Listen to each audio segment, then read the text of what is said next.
जातीनिहाय अस्पृश्यता केली असं तर काही पूर्णपणे म्हणता येणार नाही, कारण ती समरसता फक्त कागदोपत्री आणि घोषणापत्रांमध्येच असते. पण एक नवी अस्पृश्यता आर्थिक निर्माण होताना दिसते. माझ्या एका उद्योगपती मित्राने एक मोठा कॉम्प्लेक्स बांधला हाऊसिंग. काय त्याला दुर्बुद्धी सुचली माहिती नाही.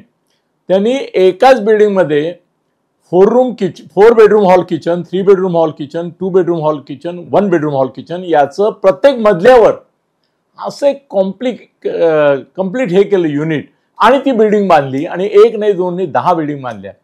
आज असं झालं आहे की 4 बेडरूमवाला 3, 3 वाला 2, 2 वाला 1 याच्याबरोबर राहायला तयार नाही. यामुळे त्याची बिल्डिंगच खपत नाहीये. ही नवी अस्पृश्यता.